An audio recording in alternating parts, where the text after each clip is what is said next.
Assalamualaikum warahmatullahi wabarakatuh. Perkenalkan, nama saya Rina Karisma Putri dari kelas manajemen 22B.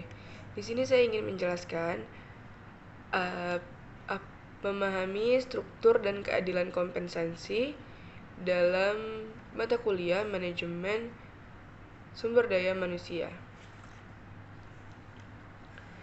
Pertama-tama kita akan menjelaskan apa itu pengertian kompensasi itu sendiri. Kompensasi merupakan salah satu fungsi yang penting dalam manajemen sumber daya manusia atau MSDM. Karena kompensasi merupakan salah satu aspek yang paling sensitif di dalam hubungan kerja.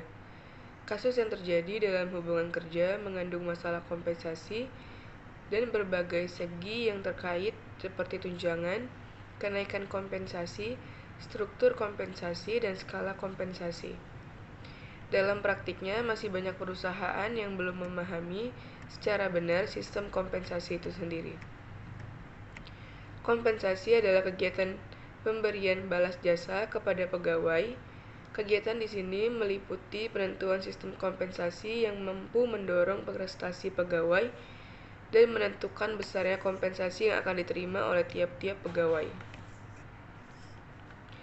Fungsi pemberian kompensasi yang pertama adalah pengalokasian sumber daya manusia secara efisien. Fungsi ini menunjukkan bahwa pemberian kompensasi yang cukup baik kepada pegawai yang berprestasi baik akan mendorong mereka untuk bekerja dengan lebih baik dan ke arah pekerjaan yang lebih produktif.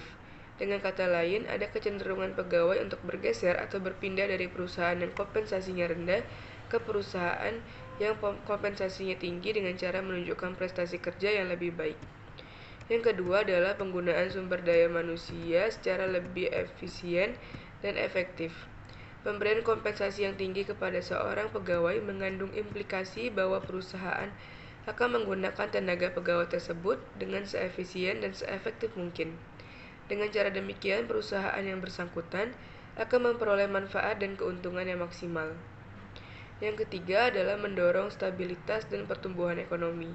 Sebagai akibat alokasi dan penggunaan sumber daya manusia dalam sebuah perusahaan yang bersangkutan secara efisien dan efektif, sistem pemberian kompensasi tersebut secara langsung dapat membantu stabilitas perusahaan dan secara tidak langsung ikut andil dalam mendorong stabilitas dan pertumbuhan ekonomi negara secara keseluruhan. Tujuan pemberian kompensasi. Tujuan kompensasi adalah untuk membantu organisasi mencapai keberhasilan strategis sambil memastikan keadilan internal dan eksternal. Internal equity atau keadilan internal memastikan bahwa jabatan yang lebih menantang atau orang yang mempunyai kualifikasi lebih baik dalam organisasi dibayar lebih tinggi. Sementara itu, external equity atau keadilan eksternal menjamin bahwa pekerjaan mendapatkan kompensasi secara adil dalam perbandingan dengan pekerjaan yang sama di pasar tenaga kerja. Tujuan lainnya ialah, yang pertama adalah memperoleh personel berkualitas. Kompensasi perlu ditetapkan cukup tinggi untuk mampu menarik pelamar. Tingkat pembayaran harus tanggap terhadap permintaan dan penawaran tenaga kerja di pasar kerja karena harus bersaing untuk mendapatkan tenaga kerja. Yang kedua adalah mempertahankan karyawan yang ada.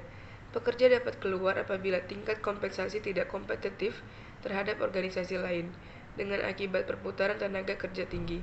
Dengan demikian, perlu dipertimbangkan mana yang lebih baik dan menguntungkan antara meningkatkan kompensasi dengan mencari pekerja baru dengan konsekuensi harus melatih kembali pekerja baru. Yang ketiga adalah memastikan keadilan. Manajemen kompensasi berusaha keras menjaga keadilan internal dan eksternal. Keadilan internal memerlukan bahwa pembayaran dihubungkan dengan nilai relatif pekerjaan sehingga pekerjaan yang sama mendapatkan pembayaran yang sama. Keadilan eksternal berarti membayar pekerja sebesar apa yang diterima pekerja yang setingkat oleh perusahaan lain. Yang keempat adalah menghargai perilaku yang diinginkan. Pembayaran harus memperkuat perilaku yang diinginkan dan bertindak sebagai insentif untuk perilaku di masa depan. Rencana kompensasi yang efektif menghargai kinerja, loyalitas, keahlian, dan tanggung jawab. Dan yang kelima adalah mengawasi biaya. Sistem kompensasi yang rasional Membantu organisasi memelihara dan mempertahankan pekerja pada biaya yang wajar. Tanpa manajemen kompensasi yang efektif, pekerja dapat dibayar terlalu tinggi ataupun terlalu rendah. Sekian video penjelasan dari saya. Jika ada salah-salah kata, saya minta maaf. Wassalamualaikum warahmatullahi wabarakatuh.